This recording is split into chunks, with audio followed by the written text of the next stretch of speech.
Hi there, hello, this is me, it's Moxco here, and this is Leedsista Libre, the free podcast in which I bring you something I wrote and read out loud onto an MP3 some time ago and put it into a new MP3 in this time so that you can listen to it now and relive, in this case, May 2019, when Marcelo Bielsa, I think, finally sort of snapped. We were all very used to the idea of Dirty Leeds by 2019, and you're about to listen to the story of that term's origins and how it was chosen for us rather than us choosing it. But it was a combination of the reaction to the Spygate scandal, Marcelo Bielsa's illicit scouting programme, and the reaction to Matches Click's goal against Aston Villa, for which Leeds United did eventually receive a FIFA Fair Play award, but which at the time I think helped Marcelo Bielsa realise the implications and the history and the attitudes towards the club he was now managing, and how those things were going to make it very difficult for him to ever want to stop managing that football team. He eventually did stop managing that football team, but we are just about back where he had us. Almost safe, nearly there. You can read about the Burnley game at Leedsista.com, where we're also between the two legs of the Champions League semi-final from 25 years ago, if you want to relive the games against Valencia. And we have an A to Z entry on David Healy. All that to read, which is new, and this to listen to, which is old. Leedsista.com for new and old. It's all the same thing. It's all Leeds United. I hope you enjoy all of it. The tag Dirty Leeds was invented by newspapers, but, importantly, confirmed by the Football Association in the summer of 1964, as Leeds United prepared to play their first season in the First Division since Don Revie became manager. The FA's official journal published an article about increasing ill discipline besmirching the beautiful game, saying foul play was threatening soccer's future. It wasn't enough to make a general point. The article included a table of disciplinary points with Leeds at the top, leaving readers in no doubt about how the FA already viewed Revie's Leeds as an affront to their game. Of course, the table didn't tell the full story, and Revie put the FA straight. It included points incurred by the club's junior and schoolboy teams, accounting for the vast majority of United's offences. We can only imagine now what the level of aggro was in the Leeds Schools Leagues in 1963 compared with, say, Buckinghamshire. The first team had been one of the few in the second division not to have a player sent off, and only one Leeds player had been booked often enough to be suspended. Billy Bremner, obviously. We would point out that we have only had 2 players sent off at Leeds in the last 44 years, said Revie. We maintain that the dirty team tag, which was blown up by the press, could prejudice not only the general public, but the officials controlling the game and, to put it mildly, could have an effect on the subconscious approach of both referee and linesman, to say nothing of the minds of spectators, especially some types who are watching football today. It could lead to some very unsavoury incidents. Revie was right. As a second division team, there had been no television coverage and scant newspaper attention to Leeds United's play, other than the London press's increasing condemnation of their physical approach. Nobody had seen them play, but the reports in the papers and in the FA's own journal meant that the First Division expected war.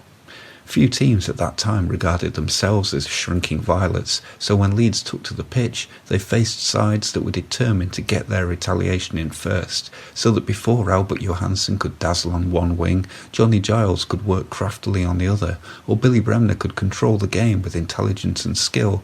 Bremner, Norman Hunter and Jack Charlton had to stamp their authority on opponents, determined to quell Leeds' reputed violence before it started. Dirty Leeds had been an unearned tag bestowed by the media and the authorities, and it became, as Don Revie predicted, a self-fulfilling prophecy. How long that endured and how much influenced what followed for Leeds remains a source of debate that is still relevant now. Leeds, meeting Italian teams first in friendlies and then in the Fairs Cup, had felt they had no choice but to take the game to the limits of the rulebook if it was to compete with them. And with the entire First Division out to get them, they adopted the role of villains so easily that perhaps even they forgot they were acting. The unfairness of that initial report, blaming Hunter and co. for the actions of some 12-year-olds in the school-age teams, became the start of a plague of injustice against Leeds, from Peter Lorimer's disallowed goal in the 1967 FA Cup semi-final to the European Cup final in 1975, to the linesman who declared Wes Brown's own goal offside in 2001, denying a win over Manchester United that would have taken Leeds back into the Champions League. But Leeds never helped themselves. All the way to 2019 and a £200,000 fine without a rule broken, a goal given to the opposition despite adhering to the referee, a player rightly banned for diving beneath an imaginary punch, an opposing player not banned for not punching our player to the ground, another not banned for butting the back of our player's head rather than the front. Leeds have won and lost in other moments too. In this season's games against Nottingham Forest, they gained when Kemar Roof's goal was allowed to stand despite the ball hitting his hand, but lost when Jack Robinson was only booked for a professional foul at the City Ground and Calvin Phillips was sent off for a late one. But those were in-game decisions that turned on the match officials' ability to make their minds up immediately under pressure. It's when the Football Association has had a chance to really sit down and think about things with a cup of tea, videotape and all the supporting evidence that things have gone against Leeds. Still. In his first press conference as Leeds United's head coach at the end of last June, Marcelo Bielsa said, "I know everything that a foreigner could possibly know and could have absorbed about Leeds United and what Leeds United means to supporters in this country." By now, after all the injuries, the missed chances, the missed promotion, the cancelled transfers, the media attention and the injustice, I think Bielsa knows as much about Leeds United as if he had been born in Beeston in 1955. It's hard to tell which has left him feeling more helpless, his striker's failure to convert the best and most numerous chances a championship team can make for a player, or the consistent bending of the rules against Leeds United. After the Aston Villa game, he said, "English football is known around the world for the noble features of how we play the competition." And he's made that claim so often this season it has started sounding as much like a plea as, "Patrick, please just put the ball in the net." While Bielsa says he leaves the work of his strikers up to destiny and the fates, he has been determined to take back control of the Dirty Leeds narrative in a way that I don't think the domestic media expected or understand. While Sky Sports News stand flippantly in front of their oh-so-hilarious mock-up of Bielsa with binoculars, and guileless journalists fail to read the room and try to get a giggle out of Bielsa over Spygate, he has calmly exposed the game's double standards by taking them all seriously. And although football is supposed to be more important than life and death, you're not supposed to take its serious aspects seriously. If you swear on television after a game, you'll be banned amid much regret at the declining standards of decorum among our football players. But analyse the reasoning contained within an FA report and critique the implications of its conclusions, well, that's just not on. What happened to the banter? To much of the media, Spygate was like unwrapping a banter-generating machine, but few realised that Bielsa's 70-minute extraordinary press conference on the subject was pulling the plug from under them until long after they'd carried on missing the point.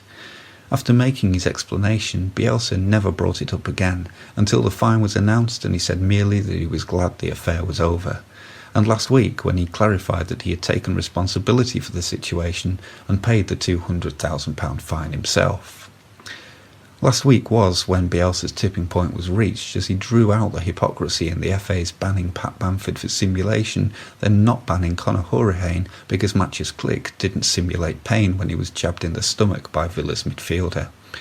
Bielsa has never looked or sounded more like a Leeds fan than when he was using Salim Lamrani's arm to demonstrate the strength of different punches, trying to establish what level of violence the FA finds acceptable against a Leeds player. Bruised skin? Bruised kidneys, a broken nose? What if Hourihane had a knife? The FA might draw the line there, but then again it would depend what sort of knife.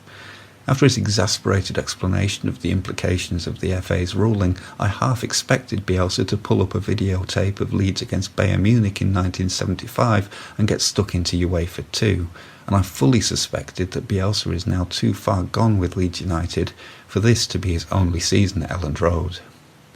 This week's press conference was his proper retort. Respectful as ever, he let the journalists ask all their questions first, before begging to delay them with one more thing like Columbo in Kappa. He had spoken with all his players and they decided that, from now on, they would adapt 100% to the rules. If a player goes down injured from either team, Leeds will keep playing until and unless the referee stops them. We just want to find a solution to this doubt, he said.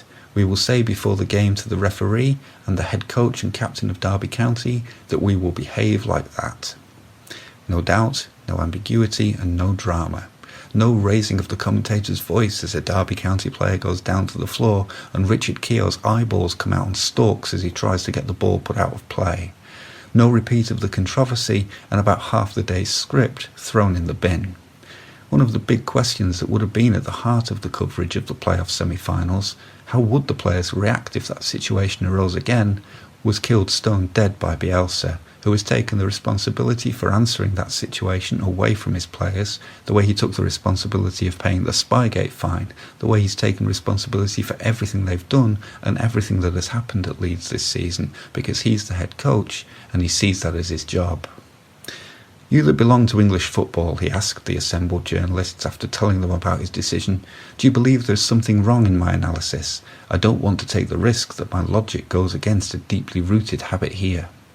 Well, in that it prevents a way for the football authorities and media to chastise Leeds for their alleged poor sporting behaviour the way that they have since 1964, it does go against a deeply rooted habit here, yes.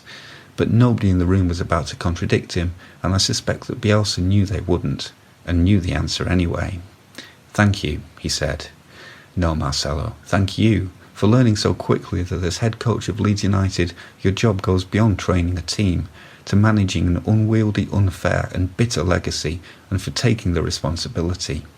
If you think this attention has been bad, you should see what it's like when Leeds are in the top division.